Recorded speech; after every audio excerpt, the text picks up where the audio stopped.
Peace, Hotep, Islam. This is Canaanland Moors Sunday class.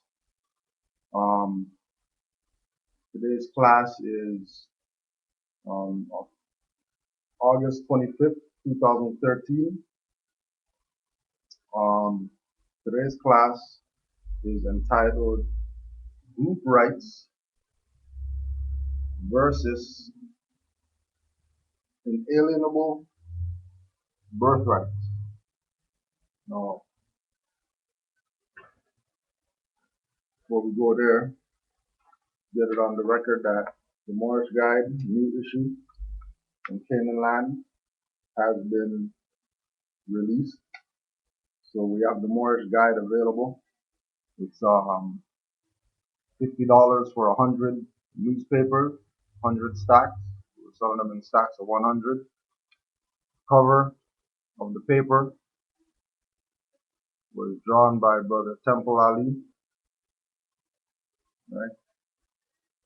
And you know that's the Negro black colored on the horse, on the donkey, getting taken to the sacred grove by the prophet.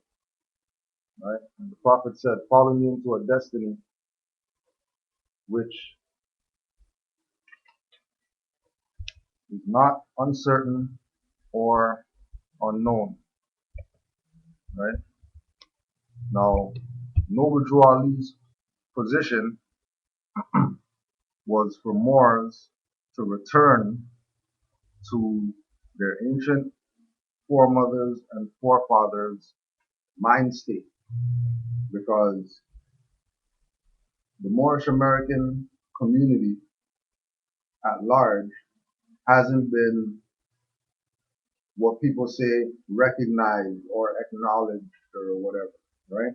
Because they have this idea that the Moorish movement, right, which includes the Moorish Science Temple of America, which includes Great Seal Association or Great Seal National Association of Moorish Affairs, which includes Clock of Destiny, which includes or should include the Nuwapians, all the groups that we either have belonged to or that we've already heard of, right? Noble Drew Ali's position has an impact in everybody's so-called group. But the problem that comes up with regard to the groups is that none of them, and you can go ask them for yourself, none of them deal with law, right? Now, we teach people, right, what Noble Drew Ali taught us. And Noble Drew Ali taught us that we're not Negro, black, colored, or Ethiopian, because these names were given to slaves by slaveholders in 1779 and lasted until 1865, right? The reason why we don't call ourselves black is because according to science, black means death, and people are gonna, make up all types of stuff, right?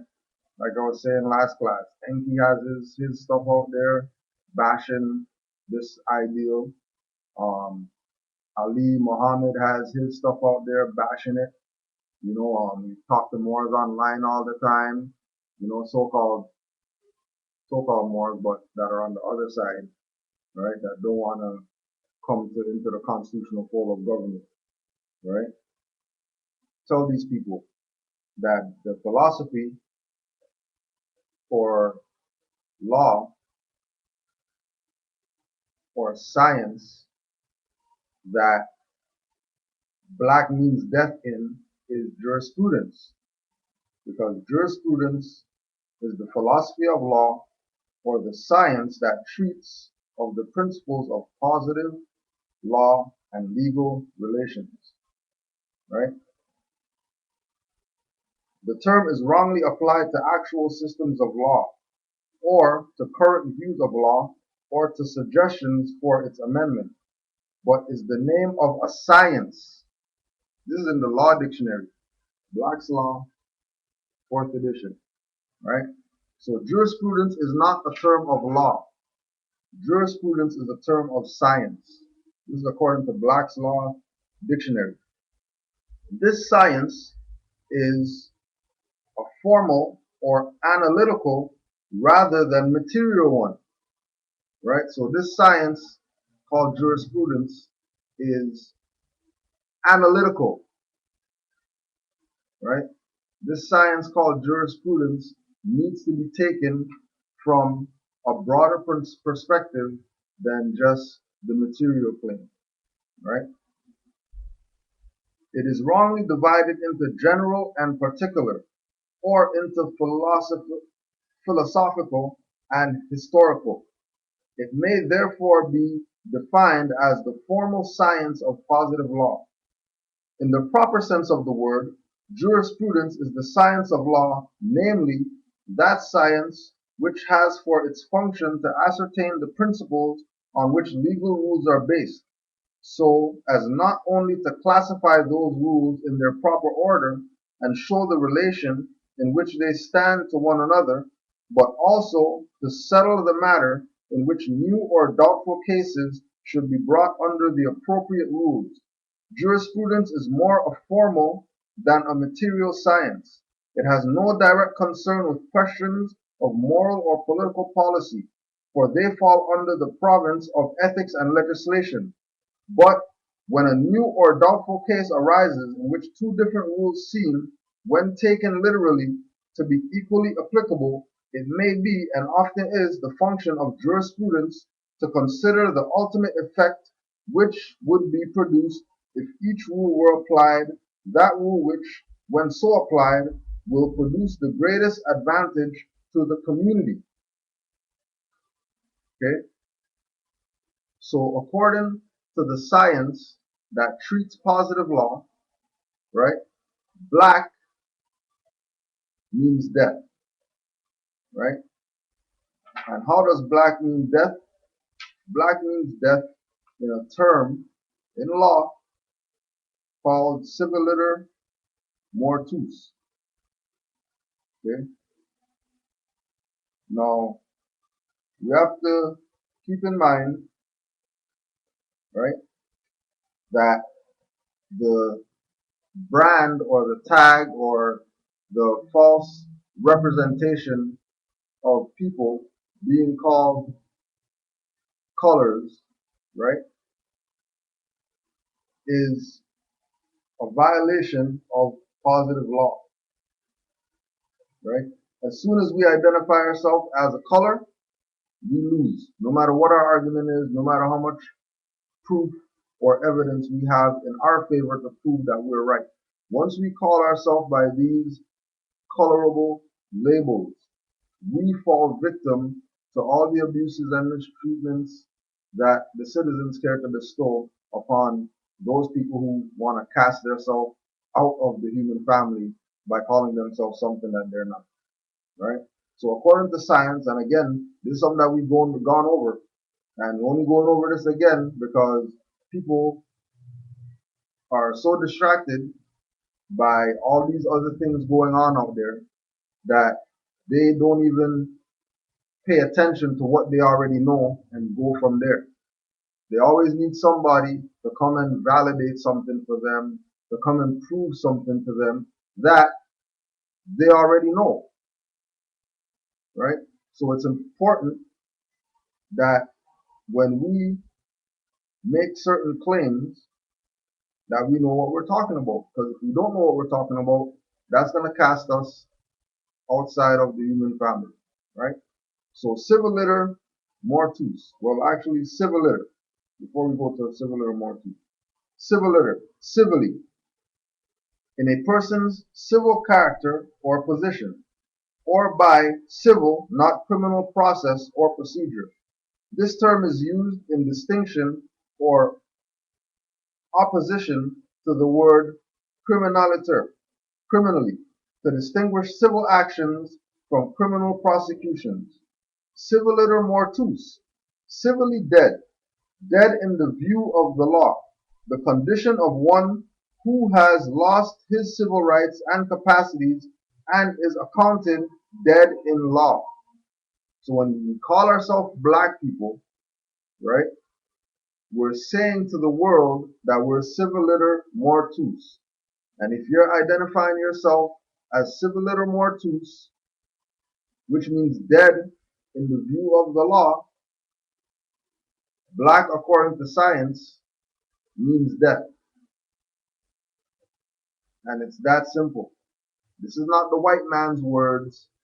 This is words of jurisprudence that are available to anybody who wants to know the truth about who we are as a people. All right? So, civil death happens when someone is outside of law. Civil death happens when someone doesn't have a nationality. Civil death happens when someone volunteers to be a slave, right? Now, as far as recognition of the Moors goes, right? We're going to read again from December 2011, the proclamation from Rahm Emanuel, office of the mayor, city of Chicago.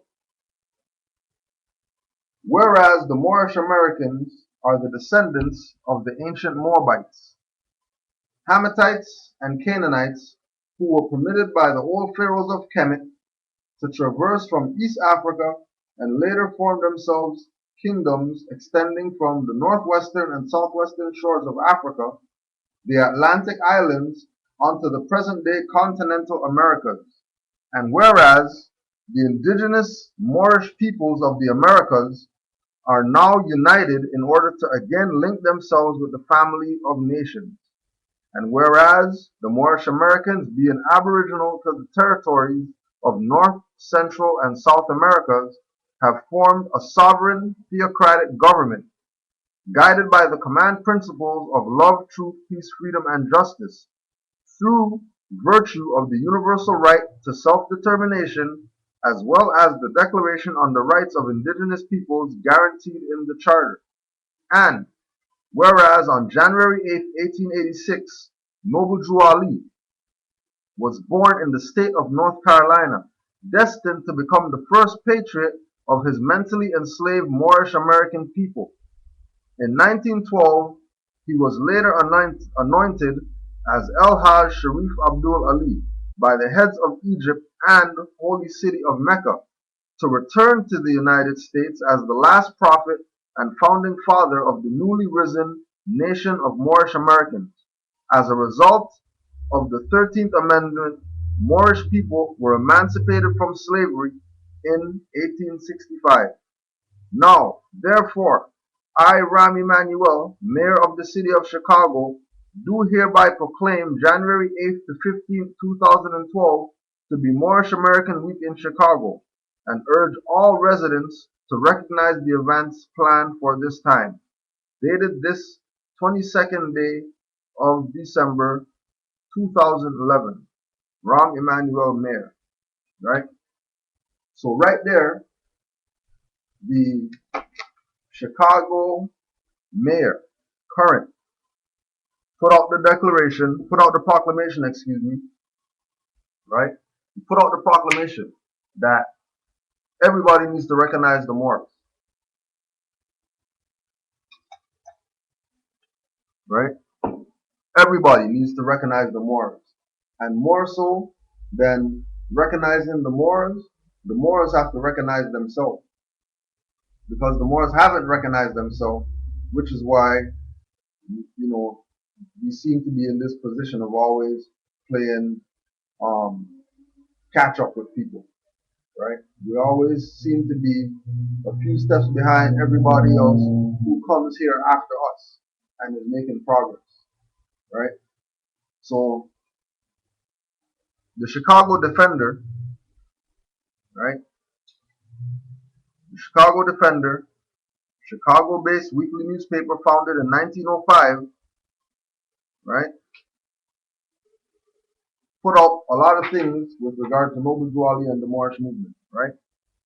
Now, this is an article from Chicago Defender. Noble Drew Ali returns after long visit south, right?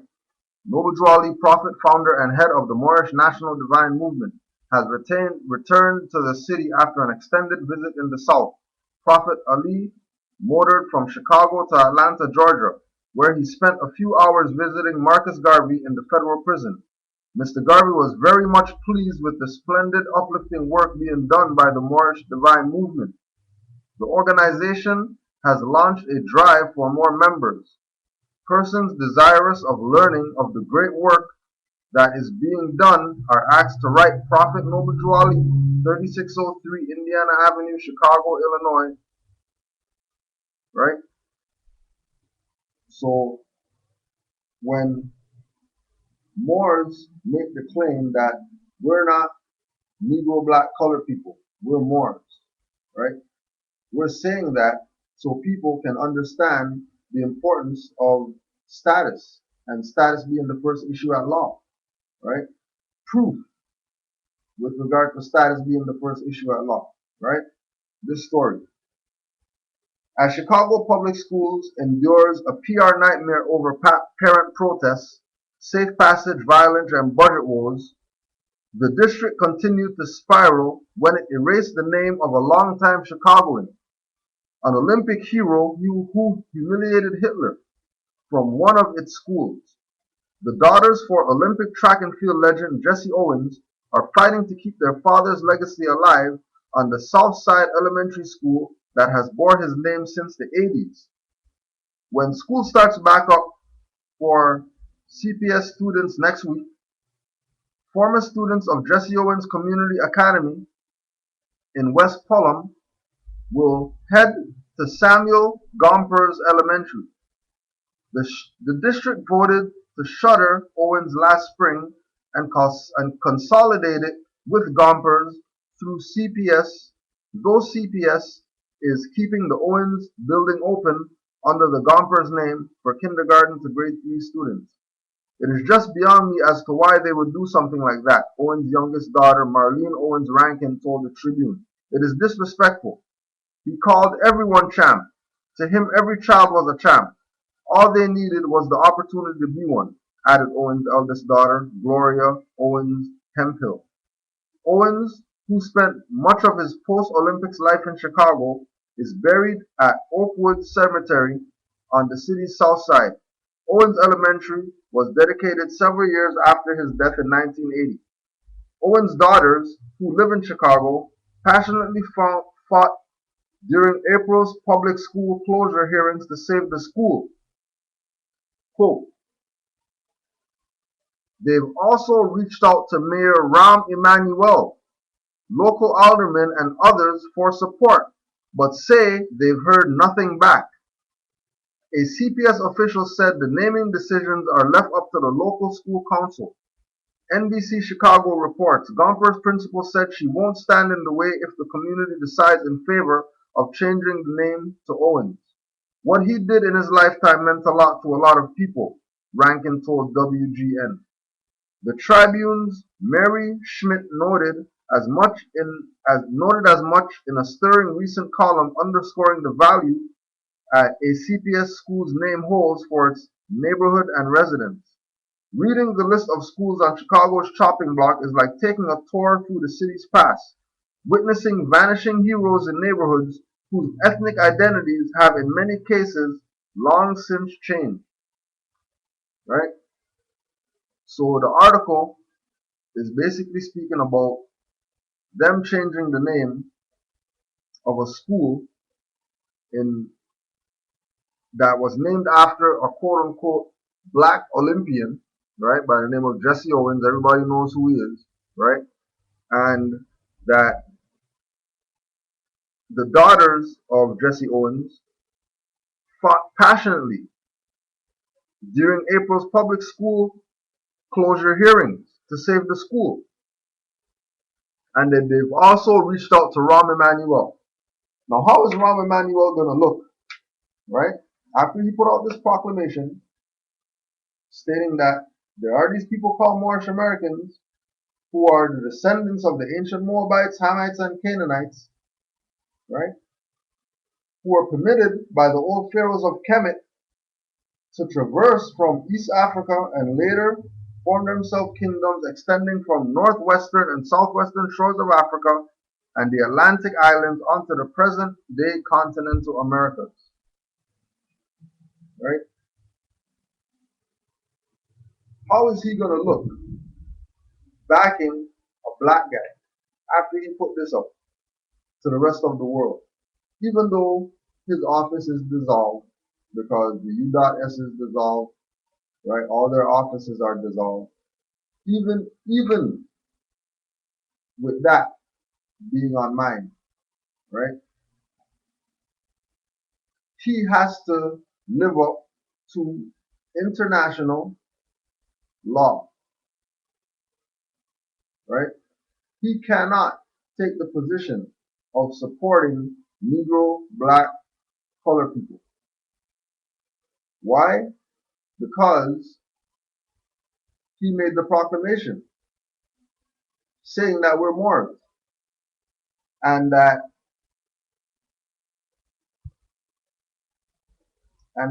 he does hereby proclaim January 8th to 15th to be Moorish American Week in Chicago and urge all residents to recognize the events planned for this time. All residents to recognize, that's recognition, that people say Moors don't have. When this mayor and all the other 8 mayors or 9 mayors, how many ever of them, put proclamations out, nobody's talking about it. Since 2011, this hasn't even been something spoke about during Black History Month. That all these mayors came out acknowledging the fact that there's these individuals called Moors in America, and acknowledging the fact that these individuals have a prophet by the name of Noble Drew Ali, who was anointed as El Hajj Sharif Abdul Ali by the heads of Egypt and the holy city of Mecca to return to the United States as the last prophet and founding father of the newly risen nation of Moorish Americans. Right there. Right? Quote, "It took a lot of courage for him to befriend me in front of Hitler. You can melt down all the medals and cups I have, and they would not be a plating on the 24-karat friendship I felt for Louis Long at that moment. Hitler must have gone crazy watching us embrace. The sad part of the story is I never saw Long again. He was killed in World War II." Right?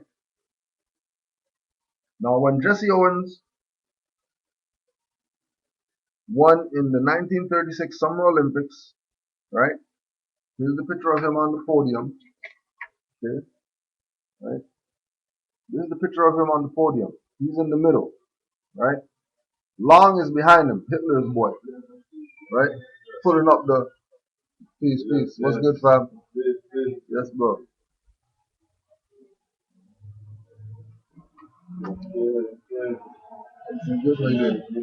All right, peace, bro. Yeah, you guys could have a seat. We just started up the class.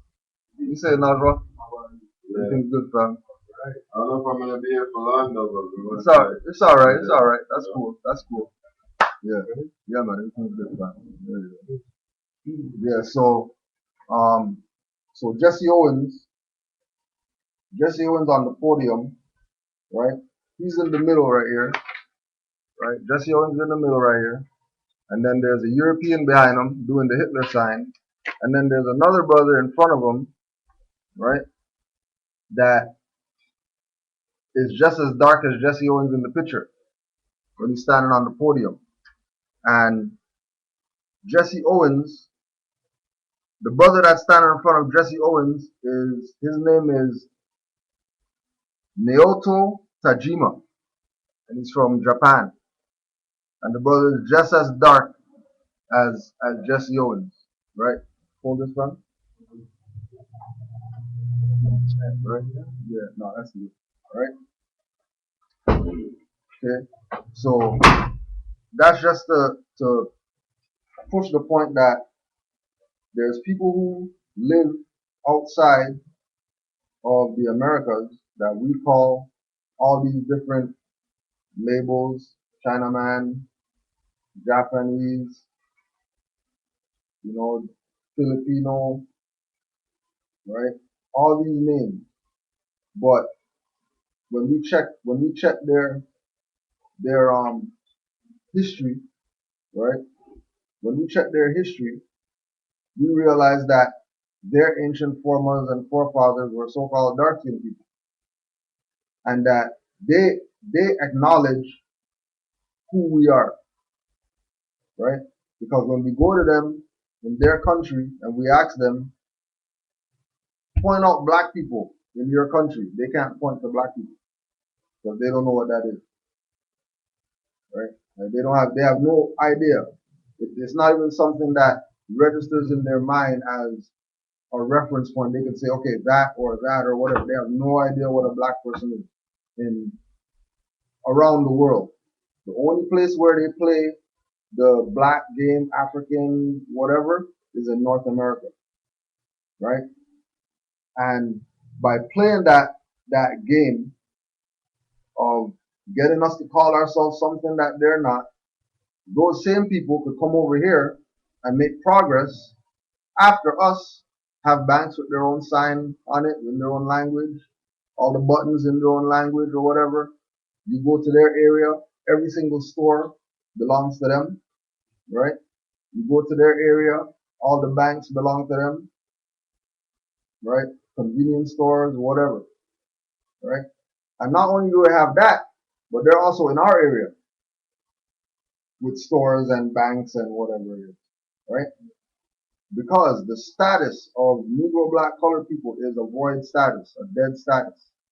So when they say, um, for example, martial law, military's coming in or whatever to do whatever to people, that is strictly geared to individuals who don't have a nationality or don't have a status or can't be recognized as being part of the human family, right? So again, right, it comes down to status and what's your status, right? Um, article, military plans to squash civil unrest in the USA, right? So they're not talking about squashing civil unrest in the corporation. So they're specifically saying USA. So they're talking about implementing um, the union between Mexico, Canada, United States, right? And as well, they're talking about all the other nations in the South, right? Because remember that they're taking, the only reason you might hear things going on like military and government abusing people's rights and all that is because the people are waking up. So they have to go to the extreme to try to, put brakes on what's going on, yeah, right? Because they need the people sleep. If the people aren't asleep, then, right, they can't continue to cheat and usurp and colonize and continue with their inquisition practices, right? So military plans to squash civil unrest in the USA. If civil unrest and London-like riots happen in the USA, what would happen here to suppress the insurrection? CONPLAN, CONPLAN 3502 deals with the Department of Defense and U.S. military's plan for the use of deadly force, detention, and interrogation of U.S. civilians. This is a look at some of what might happen under martial law and a U.S. government police force under CONPLAN 3502. We know the U.S. government monitors social networks for intelligence, but would that monitoring of technology turn out the same way as it did for the UK if civil unrest and London-like riots happened in the States? Among other things, the UK arrested a 20-year-old man for allegedly organizing a giant water gun fight via the BlackBerry Messenger service and Facebook, and now has sentenced two men to 4 years for inciting riots on Facebook. After White House correspondent Mark Ambinder tweeted, "If what happened in London ever happened in the US, the military has plans, Conplan 3501 and 3502, to suppress the insurrection." The Atlantic reported on Conplan, which stands for an operation plan in concept format at the Pentagon, and the subject of martial law in the U.S. Public intelligence picked up the ball and ran with it, posting more about the U.S. military's plans for the use of deadly force detention and interrogation of U.S. civilians. It is now called Conplan 3502. The Domestic Operational Law Handbook states military forces have the authority to detain rioters, looters, and other civilians committing criminal offenses. If civilian police are not available, CID agents or military police may conduct interrogations only if the interrogation is essential to the civil disturbance mission. During a civil disturbance, if the president were to authorize it, the Tactical Level Commander and Staff Toolkit seems to give a decent snapshot of what military force would be used if local authorities are unable to control the situation, or unable to protect federal property or federal government functions. That lack of control may be what could trigger Conplan 3502, when martial law and the military would take over to police we the people. Right? So they're making little statements in here. They're talking about if the president were to authorize something, right, which is King Alfred Plan, right, because the president is going to be the one to kick off King Alfred Plan. He's going to be the one to say, you know what, we need the military to come in because the local police and the federal police or whatever, they don't have the power to deal with these people, right, who are, agitated because so many years of, injustices against them, and they're not getting reparations, and everybody else, and they're frustrated, and they're going to use all these victimization techniques on us to get the military, etc., to have the power to do this martial law that they're talking about, right? And you always remember that it's something that started already. We're not waiting for martial law to come. Martial law is going on ever since been here, right? G20 was martial law, right? G20 was martial law, right? Rodney King was martial law, right? And remember that all these things that are happening, injustices that happen to us, is ultimately leading back to the secret treaty of Verona and how they use these international treaties to keep Negro, black, colored people in check, right? Now, going further, a Department of Defense training manual obtained by a conservative watchdog group pointed to the original American colonists as examples of an extremist movement, comments that have sparked fear of a broader crackdown on dissent in America. The training manual provides information that describes, among other things, common themes in extremist ideology.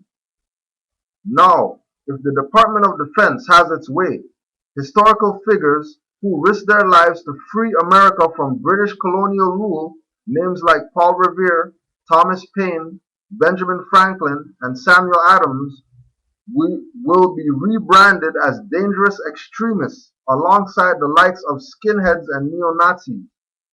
The first paragraph of the section entitled Extremist Ideologies opens with a statement that has drawn heated criticism. Quote, in U.S. history, there are many examples of extremism, ideologies, and movements. The colonists who sought to free themselves from British rule and the Confederate States who sought to secede from the northern states are just two examples, right? So they're going into U.S. history and they're saying that the colonists, the people who came over here and colonized, right, and who sought to free themselves from British rule, and the Confederate States or the southern states, right, they're saying that those are extremists, right? They're saying that these people are basically terrorists, right? Now keep in mind that in so-called quote-unquote U.S. history, we always have to tie in the Treaty of Peace and Friendship, because the only way that Europeans had any type of jurisdiction in this land is by connecting themselves to the treaty, to the Constitution, Articles of Confederation, etc. Right? If they don't tie themselves to that, they can't talk about freedom. They can't, pretend that they're free. They can't call themselves free man on the land and think that, that is a status that is going to be recognized internationally, because the Moors were the ones who gave anybody who came to this land the authority to be in this land. They got it naturalized. Right? They have to have a naturalization ceremony in order for them to be free. Right? Because the only way they can be free is if they're free under what the Moors set up. Right? No different than like what they did, what the Moors in Spain.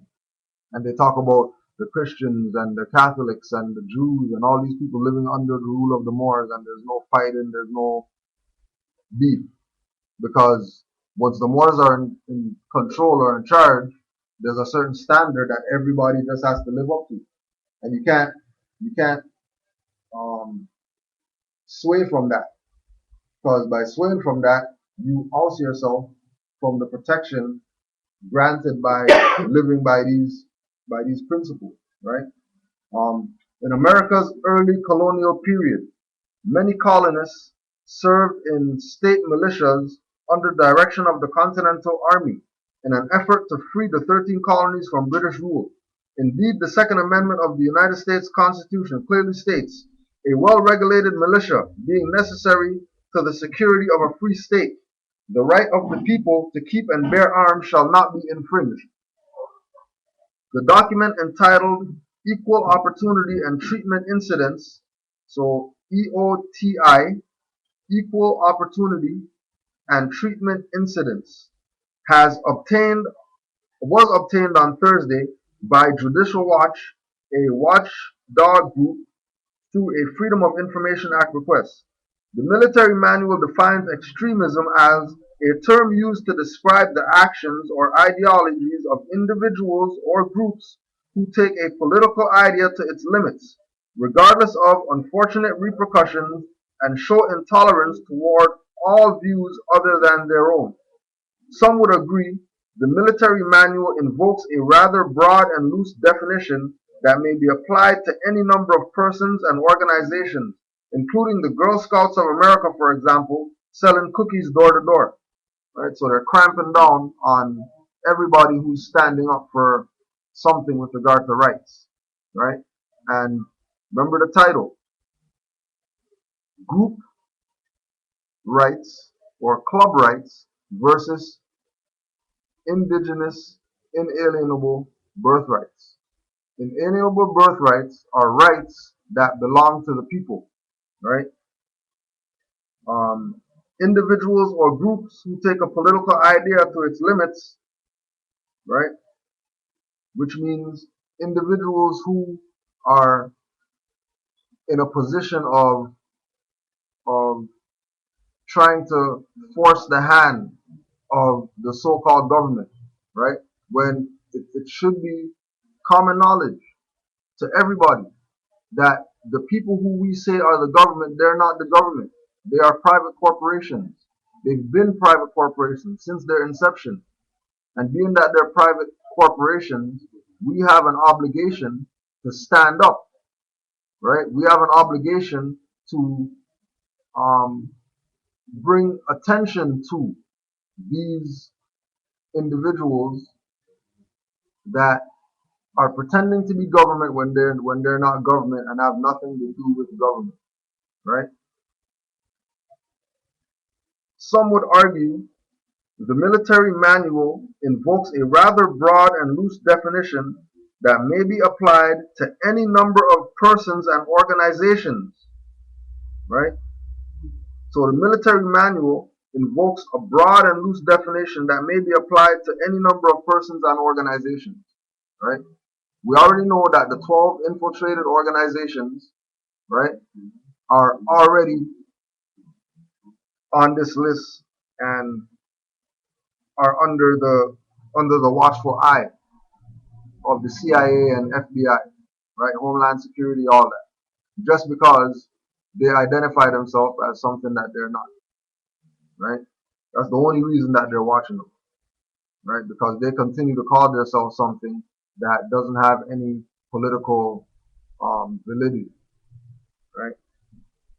The manual warns military personnel that the objectives of extremist organizations is and are viewed as detrimental to the good order, discipline, or mission accomplishment of the unit, and is and are therefore subject to appropriate disciplinary action, right? So they have intentions of, of disciplining the so-called slaves that want to be free.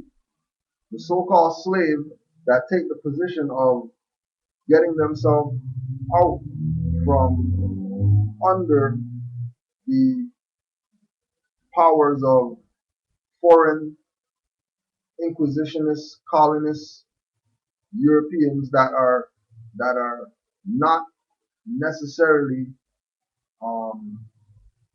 not even not necessarily not having jurisdiction in land that's not theirs, right? Because everybody who takes a position of of everybody takes a position of supporting the inquisitionist powers is actually doing themselves and their nation a wrong, right? And again, they get certain breaks and certain, the reason why they can come here and make progress a lot sooner than we can, we've been here before them, is because they took checks, because they naturalized, but they naturalized into a foreign jurisdiction, thinking that it's a government. So they trap themselves in something that now the only way they can get out is to proclaim who they are. So there's Europeans out there that are proclaiming that they were naturalized, right, under the Moorish nation, and they're claiming property and all that, and they're going to RV Bay and they're downloading rich just like we're downloading rich, right? But the difference with them is that they are naturalizing. The difference with them is that they know the law. They're not dark about law like we are. So when they get the information about, nationalize and, claim property and, it registers with them mentally, right? Whereas with us, you talk about nationality, one of us, and they're talking about religion when they don't even match, right? So the manual goes on to discuss doomsday thinking. Extremists often predict dire or catastrophic consequences from a situation or from a failure to follow a specific course. And they tend to exhibit a kind of crisis mindedness. It can be a communist takeover, a Nazi revival, nuclear war, earthquakes, floods, or the wrath of God. Whatever it is just around the corner unless we follow their program and listen to their special insight and wisdom to which only the truly enlightened have access. Nowadays, the manual continues, instead of dressing in sheets or publicly espousing hate messages, many extremists will talk of individual liberties, states' rights, and how to make the world a better place. Right? So their whole thing right now is grouping extremists with people who are fighting for rights, right? And this is part of their North American Union mentality, right? Bringing all these different things together and grouping them together, like for example, with Nation of Islam and the Scientology, right? Nation of Islam with the Scientology, that's part of their um plan, right? To get all the groups together, because the heads they're gonna be on the mountain, right? No different than Mecca. When you go to Mecca, you don't see, all those the princes of Saudi Arabia or whatever running around Kaaba with everybody else, getting trampled or whatever. But they don't do it because why would they do that? It's not logical.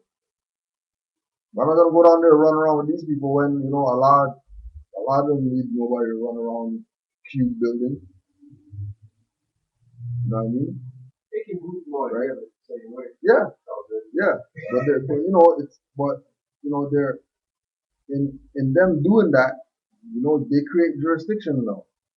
Because now you have these two supposedly different entities or whatever, right? Grouped together, that's a jurisdiction. If the individuals don't say, hold on a second now, we're more. Like, we don't have anything to do with black, Negro, colored, whatever people, right? Then they just put everybody's down with it then. That's a good point. So they're going to continue on to do what they need to do. And we're still going to, well, NBCs. Right. Right. NBCs are still going to be like, well, we're black. Well, we're this. Well, we're that. Right. Calling themselves the brand. That's right. Right. Nationality is not important. Nationality is not important. Void abolition. Right? Nationality doesn't have anything to do with being free or nothing or anything like that. When that is speculation on their part. You know what I mean? Because they don't really know. Right? Like they're not really clear as to what is going on. So, right? So, Moral Islamic Liberation Front.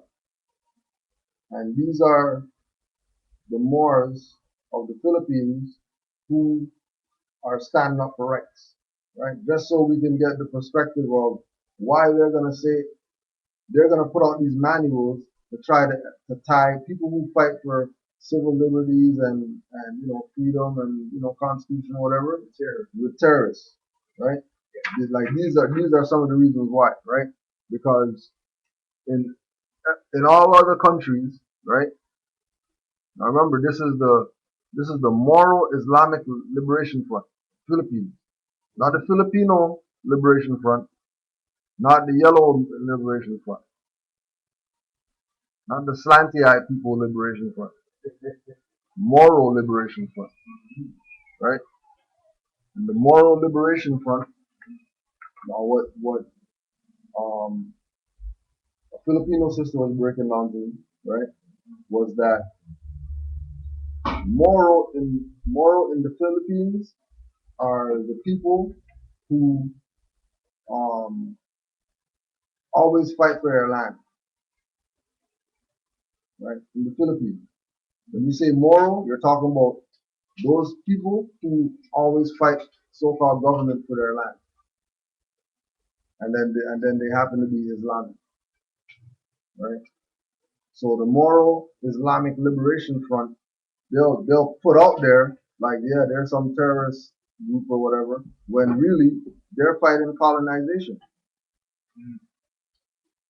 right? They're fighting inquisition happening in their countries because it's going on everywhere where, you know, democracy is coming in and everybody has to bow to democracy, right? When they know that the place where they live at is a republic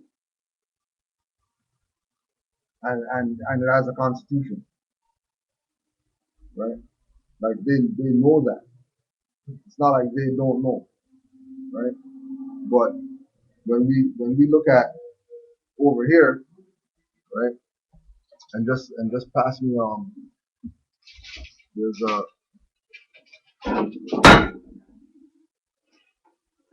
on the short, the first rack right over there, the last book on the second. I'll keep going over the other way. Last book, yeah, that one, right?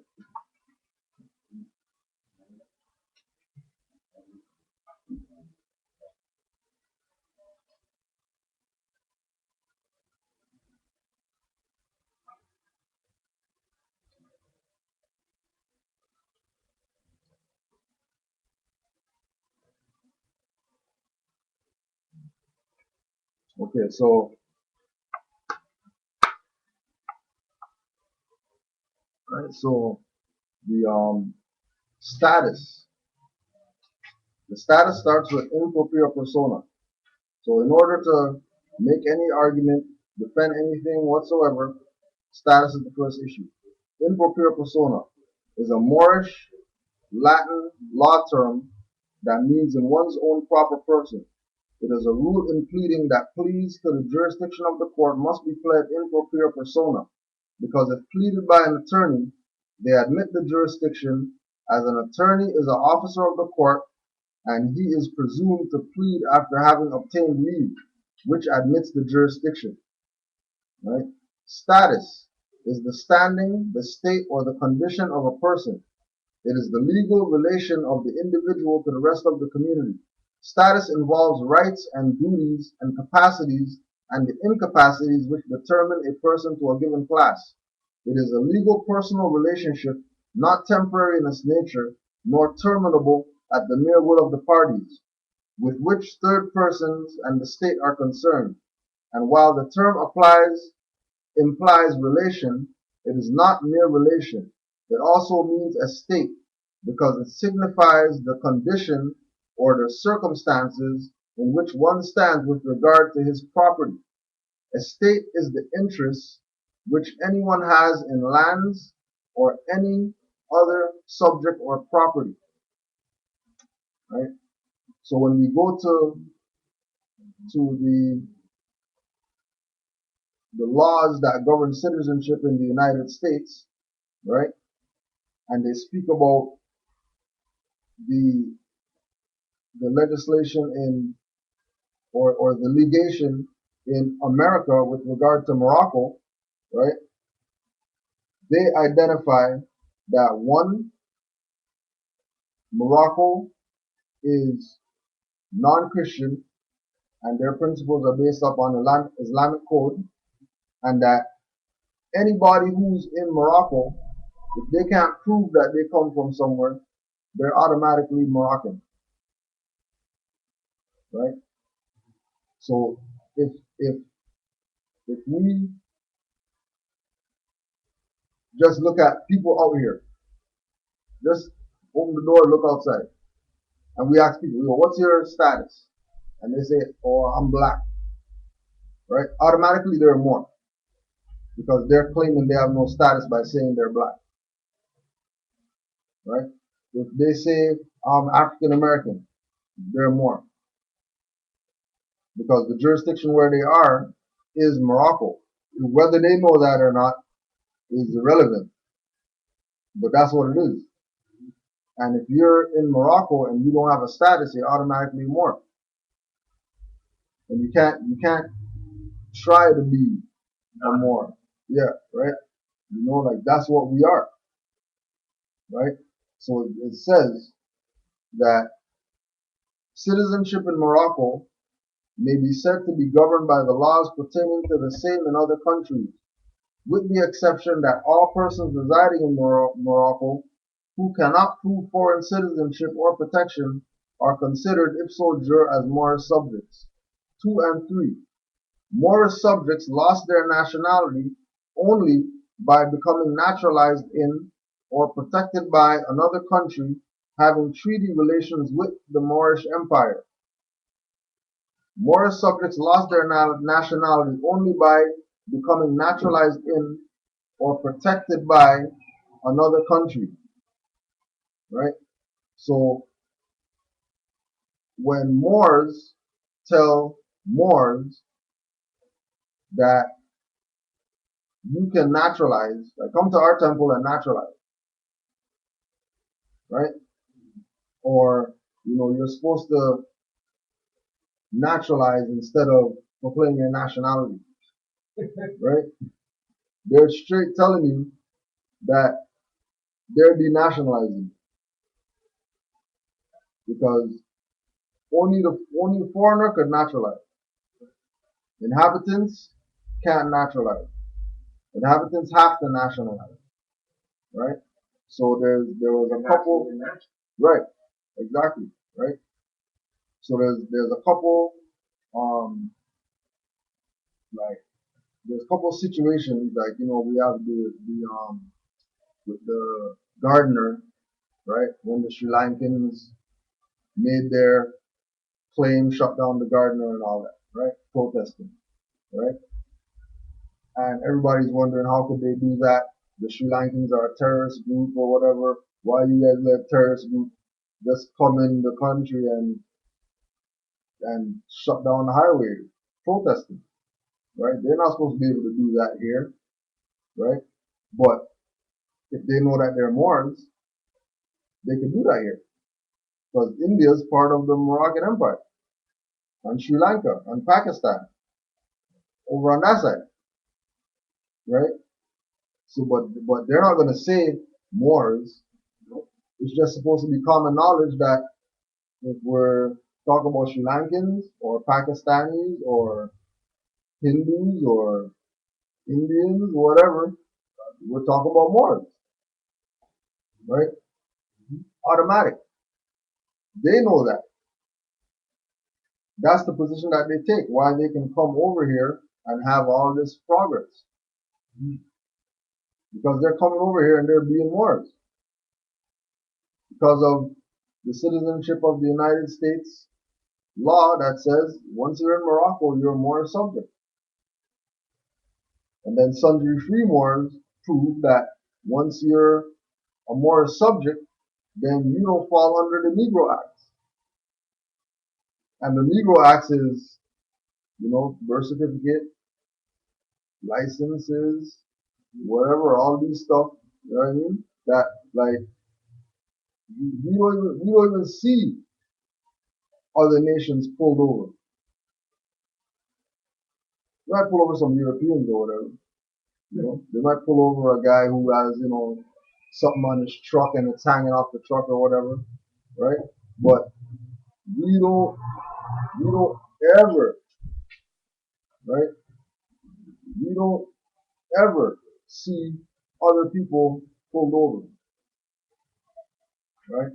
And going through what we're going through, 5 cars or whatever around and all that. Maybe if it's an accident, maybe, right?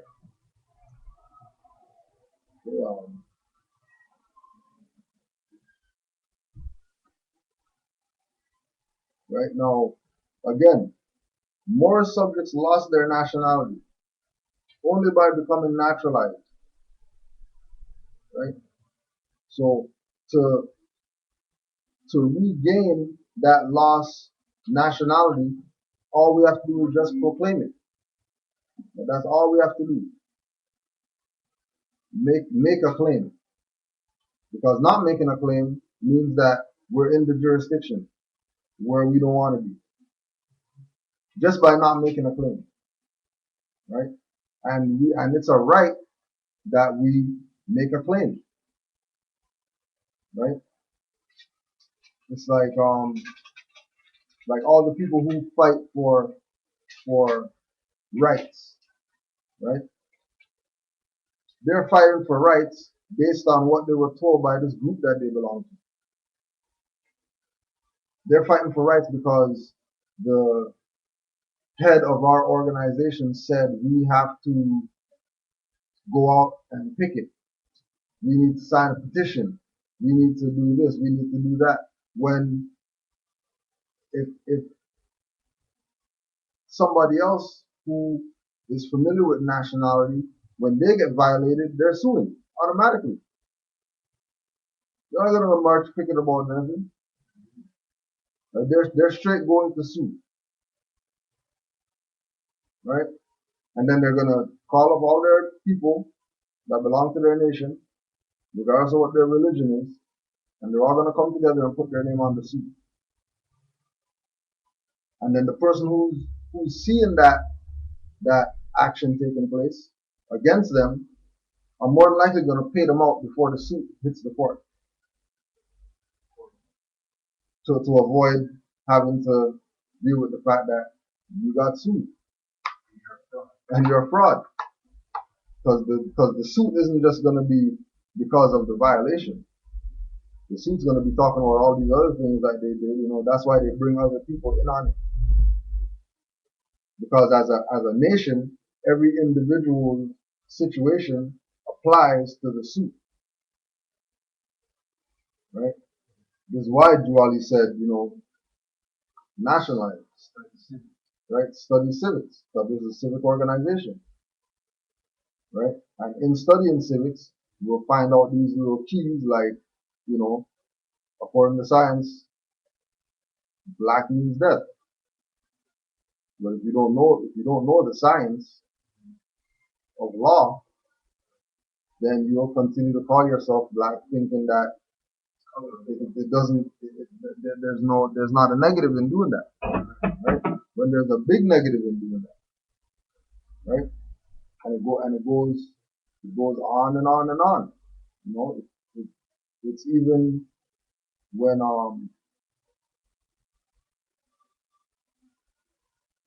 page 32.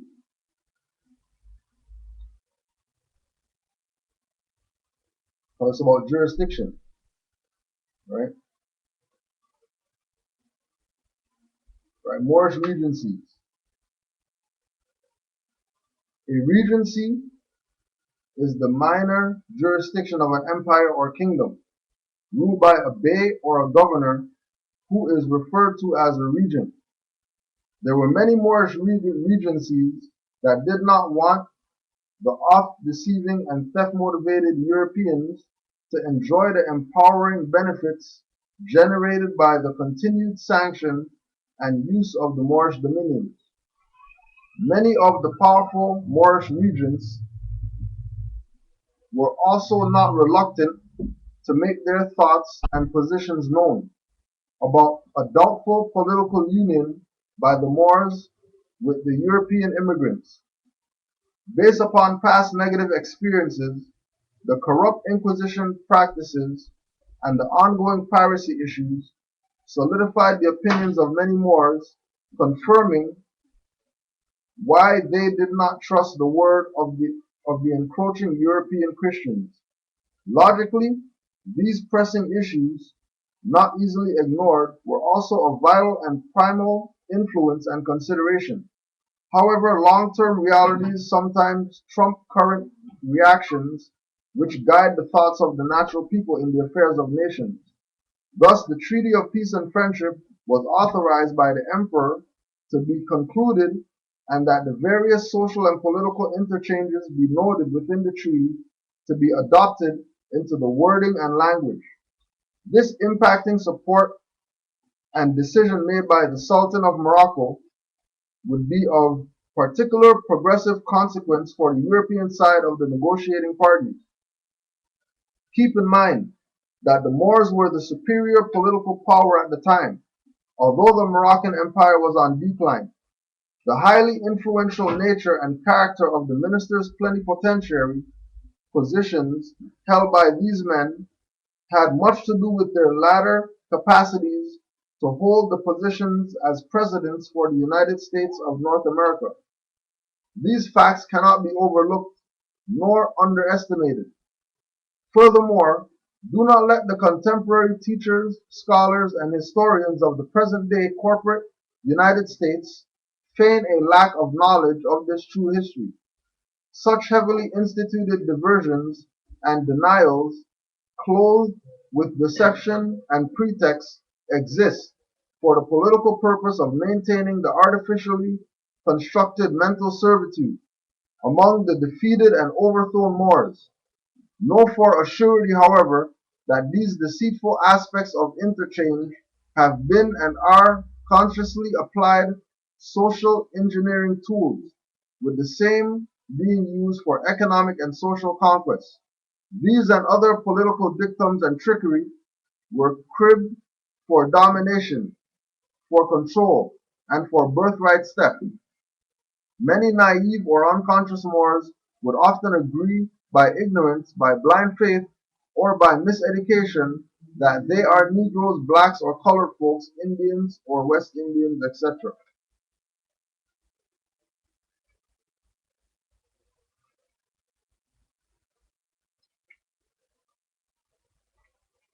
Political and social updating. Giving informational and supplemental support to those neophytes who have been misdirected or mentally buried by the contemporary education systems, we will present a verifiable typed copy of President George Washington's December 1st, 1789 letter at the city of New York to the Almoroccan Sultan. The subordinate political position of George Washington is clear and irrefutable. Conclusively, the true political relationship between the establishment of the United States corporate operations at North America and that of the support and authoritative sanctioning position of the Sultan also becomes clearer to those who were denied access to true world history. Sultan Muhammad, by the exercising of sovereign authority, was acting with future-oriented insight, reason, and with magnanimity on behalf of the Moroccan Empire, and in the interest of securing the establishment of the United States of North America as a viable and stable government. And while the impregnable records show that it was also apparent that many of the Moorish regents and regencies did not agree with the Sultan's generosity toward the European guilds and companies, they were vehemently not supportive of the United States gaining authoritative sanction on Moorish soils. The decision of the Sultan to give support and protections to this new and questionable experiment of government was actually in the interest of both parties of the treaty. After all considerations had been taken into account, the European colonists were gaining power and influence and were expanding their occupation into the Moorish dominions of America. At the same time, regencies and provinces of the Moorish Empire were weakening due to continued wars, internal conflicts, political and strategic disagreements, and by incessant internal divisions. Thus, the evolving and increasing stabilized United States of North America was advanced in stature and well secured and established in the Moorish dominions of the Western Hemisphere. America, Al-Marak, Maghrib, Al-Aqsa. Morocco, the most extreme west.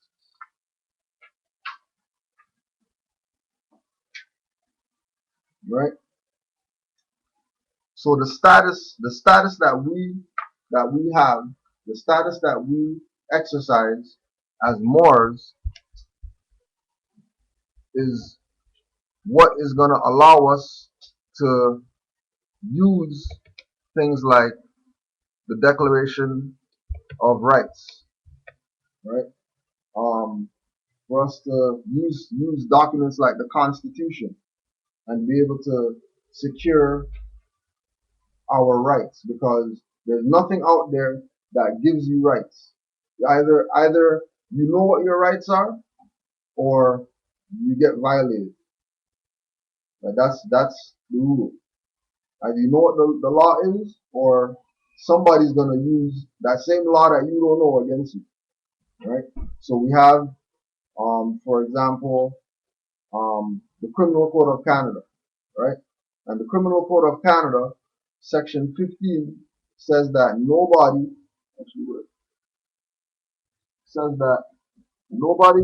can be responsible for any crime that happens if the people who are in control have de facto possession of sovereign power, right? So if somebody is taking a position of saying, I am the whatever judge, um, I am the prosecutor, I am prime minister, I am chief of police, I am whatever, they have to take an oath. And more times than not, their oath ties them to some type of constitutional or some type of document that deals with the people's rights. And that these individuals have a right to uphold the rights of the people.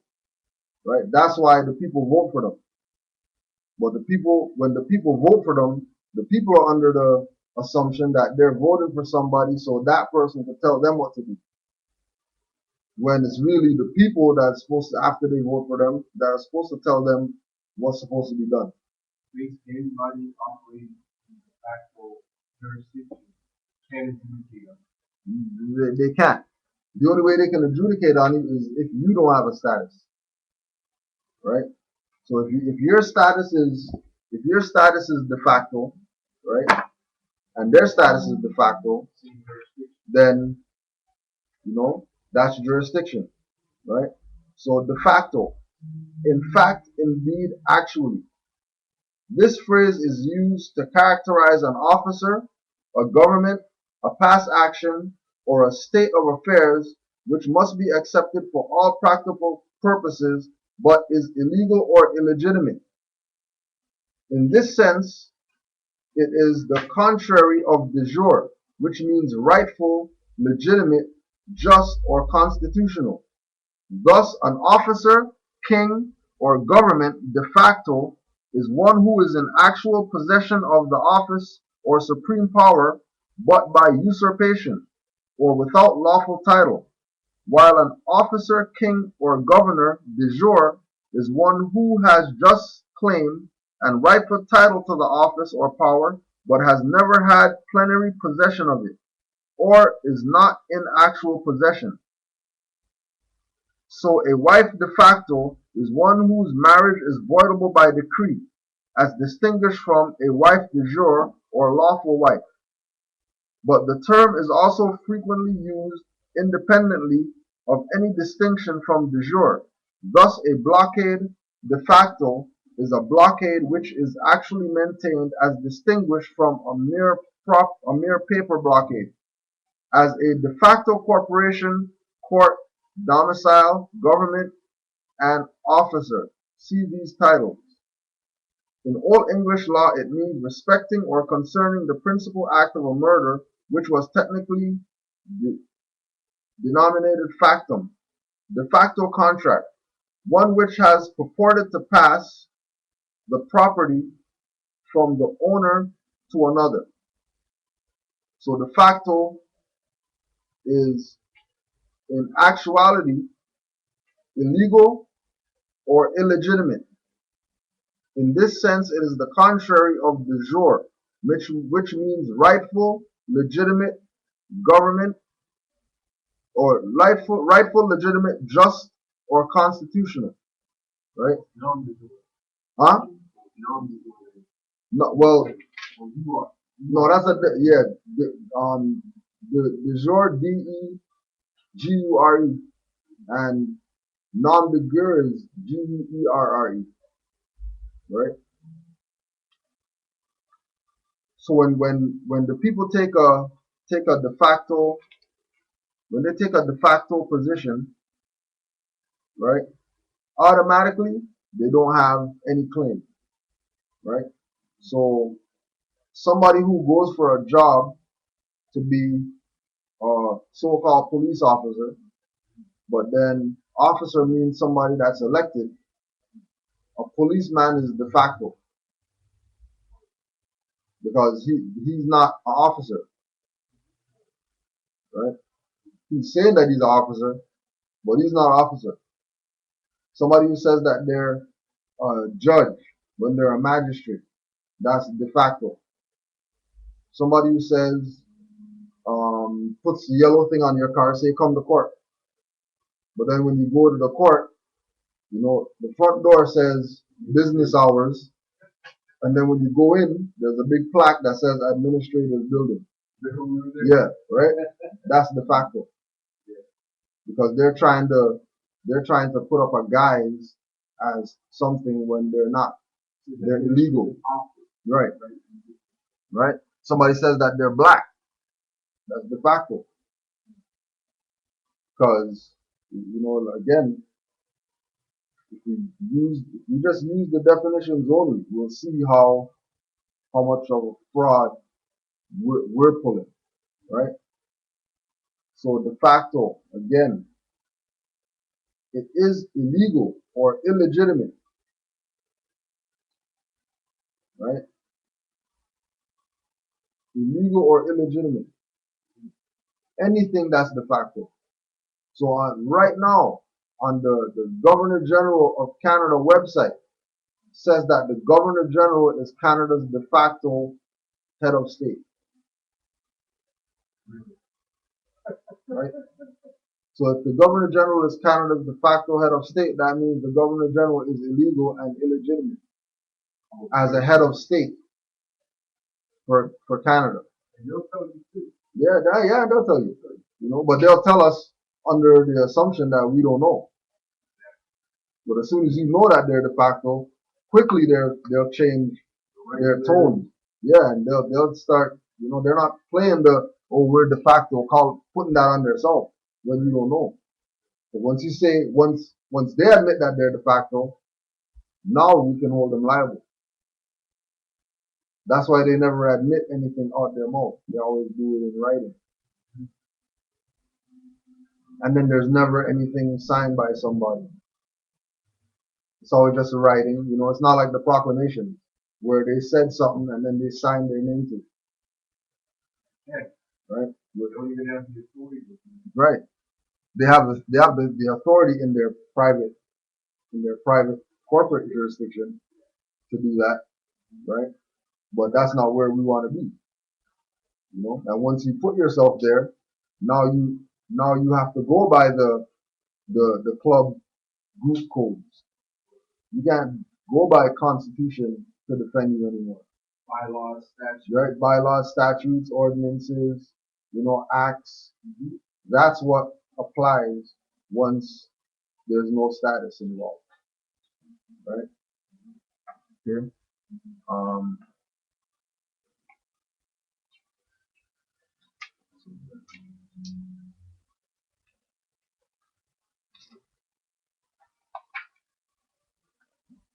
Well, I know we got some new people today. Right. So I don't know if anybody has any questions, immediate questions dealing with anything whatsoever. You can try to touch some of those right now. Anything at all on your mind? Yeah. All right. Yeah, we just want to hit up some questions so we can get people some answers that they might have. So whatever it is, there's no limit to question. Whatever it is at all. Stuff you might have heard out there, or verifying something. Well, how long have you been here? Huh? How long have you been in the store? At this location, we've been here maybe a month and a bit. 2 months. We just got here. We're up at Oakwood. What happened to that location? It was just too expensive, so we downsized. So what's going on with the tax thing? Can you give us the runaround on that? In the tax thing? In what sense? Well, because that's one of the major things when they're gonna tell us that you have to pay, right? Right. So I'm wondering how can we get around that? How can we tell them Okay, that so we know who we are? well, what Who do I write to? Who do I like? What do I do? What do I start to do? Yes. What you want to start off doing first is you want to start off studying. What we do is we try to charge to a lot of people I use to study.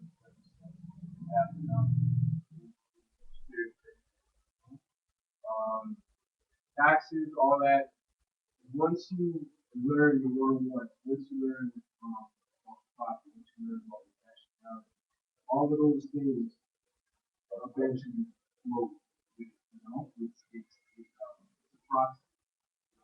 National don't pay taxes on that. So you gonna pay tax now, though? Or what? well, I mean, it's if you look at it like That's not what they're I'm not in it for, but that's one of they're the not things that they don't charge change. they don't um they don't take taxes from anybody. People assume that they take taxes because everybody assumes that we're dealing with money.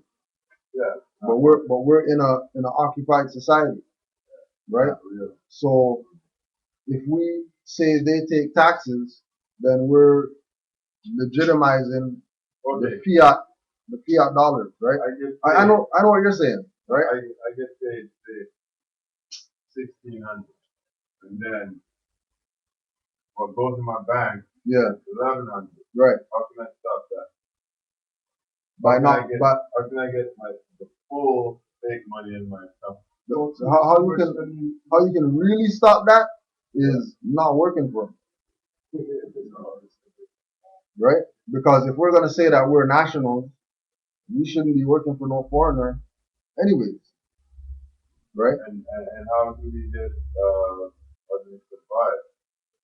And this is where it comes into understanding that because we're under occupation and we're finding this out after the fact, right? The most logical thing to do is learn how to live within occupation because there is a way to live under occupation, right? And the main way of living under occupation is understanding all these contracts that we have ourselves in, right? So, for example, with the work situation, right? The only reason they so-called take from your account is one because we identify ourselves as an employee, right? So once we identify ourselves as an employee, that's not an employee isn't somebody who works at a job. An employee is property, right? An employee is owned by the employer. So can I work for them and not be an employee? You can, but it wouldn't last that long because eventually they're gonna be like, you cost too much for us to pay because we can't tax you. What do I do about that? If what? They fire me because they don't want to. It's a catch 22, Yeah, right? Because they know that only corporations pay tax. They also know that people that go for jobs are corporations, right? Or in another term, property, or in another term, a resource, right? That's why there's human resource department, not personnel department anymore. Because the actual the living entity is now a resource. They're not even hiding. Right? Yeah, they're not right there in everybody's face, right? Which means that they're putting everybody on notice. Because that's a notice. Yeah. When they say, yeah, we're changing the personnel department to the human resource department, nobody says anything. then everybody must be down with being a human resource. Because in law, if you don't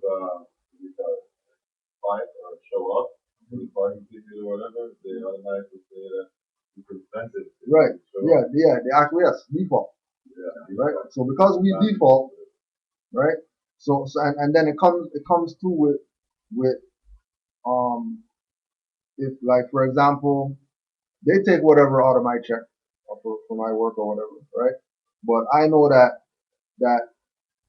when I signed up for the minimum, for them to take out the minimum. So at the end of the year, they're gonna say, okay, well you owe something, right? And then at that point is when you can submit paperwork or whatever like that to show that you don't owe. Because last year they froze my account. Yeah, but and again, right? Remember, all these things are tied together, right? The birth certificate, social insurance, license, bank account, whatever you got.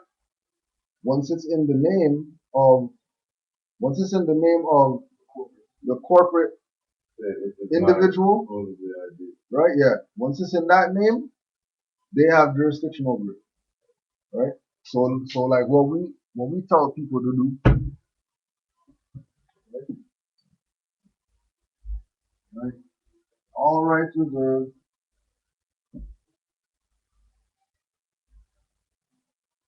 Right? So this is the line right here where they say sign order, right? All rights reserved. UCC 1-103.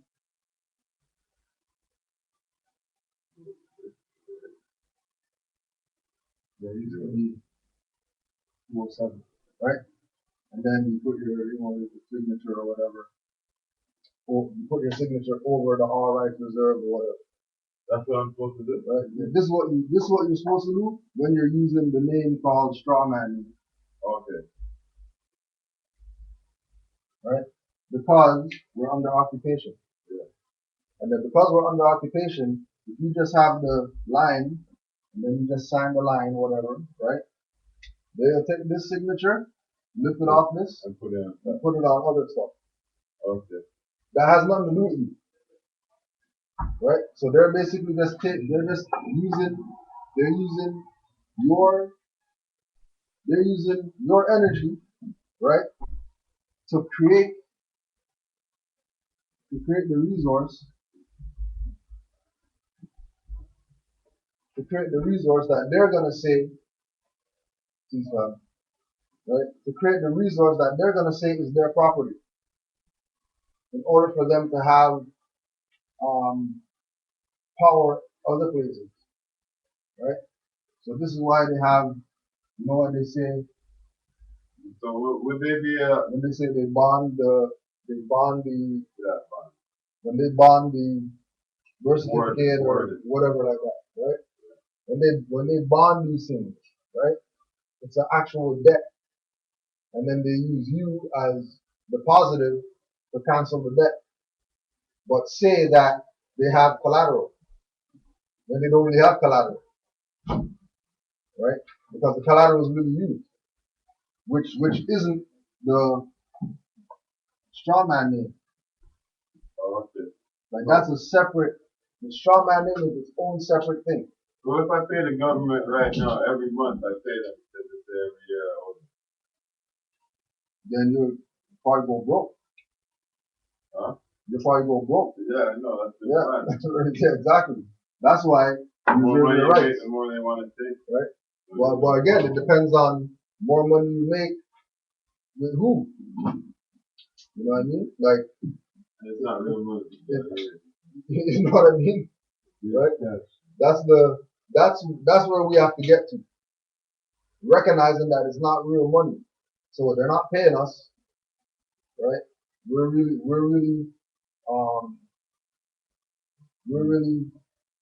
unless if you don't love what you do. Somebody gives you $5, they're giving you like certain amount of hours of their time. Like it's sweat. It's really like that money is really like it's the energy. Yeah, it's energy. It's the energy. Right? Because that's really what they're looking for. What they really want is the energy. They don't want the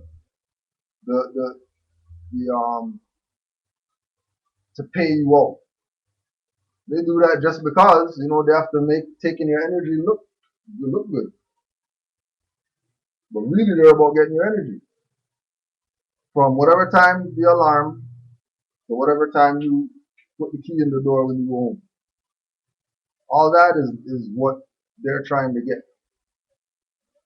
And then what? So do they recognize this card, the national card? Do they recognize it? Do you recognize it? Well, I recognize it. I'm Yeah, just saying it out loud because that's that's where it has to be. Us recognizing.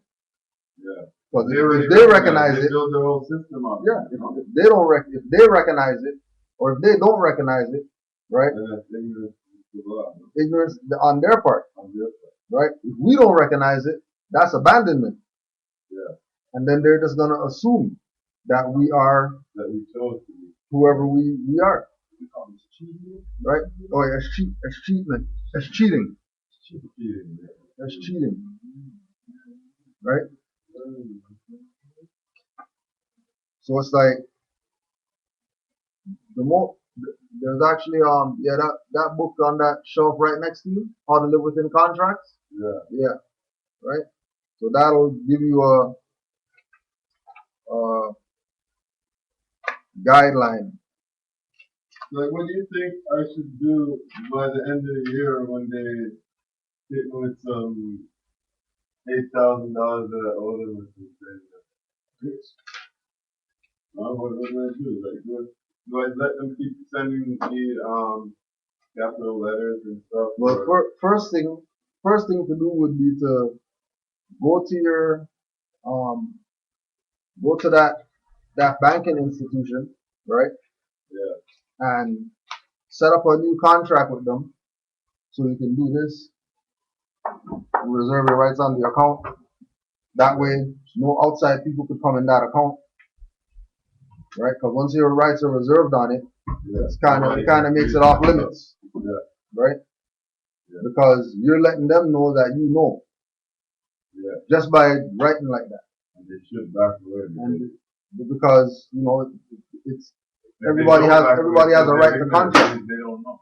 Right? Everybody has a right to contract. So if they back off, right, from you, that's what they're supposed to do. Yeah. They're not supposed to be coming at you, to try to get something that they know. They don't know themselves. Well, yeah, no. If they do, it could be also because you're right, and they want to see how serious you are on it. Okay. Right? So they'll keep sending you something. Like you'll write them, you know what? I'm not blah blah blah. Then they'll send you something again in that name, just to see, okay, how you gonna deal with it? You gonna open it, you know what I mean, or you gonna send it back, return the sender, let them know on the envelope that you addressed it to the wrong person. Because you could do that. Yeah. You could deny something coming to you, because really that's a contract. That's really what they're trying to do. Like if they write you and they say, you owe 50 mil, and you write them back saying, prove to me how I owe you 50 mil. They're not going to prove it to you. They're just going to send you another letter saying you owe 50 mil. Right? And people usually just get intimidated because they start putting red on there and like the letters big like this or whatever on there, and get everybody, parallel.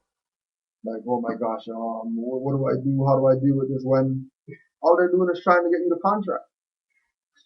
Scare tactics.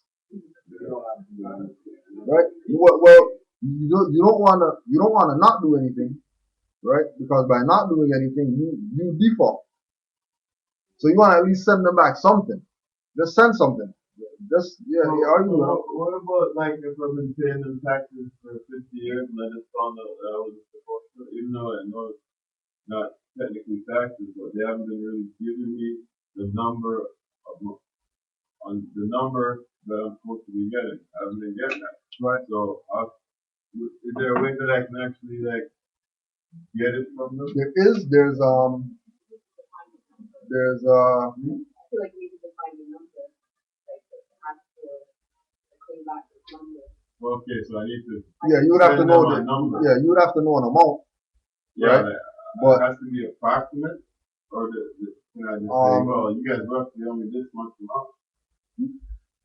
yeah, but nah, because Send- just because the law is specific, you don't want to be vague. Yeah. But they say, well, you know, our amount is $2 estimating. That's what we owe. Right? That's all I wanted to say. They owe so. That's all Right. I wanted. Yeah, but I mean, but again too, like if they say they owe, right?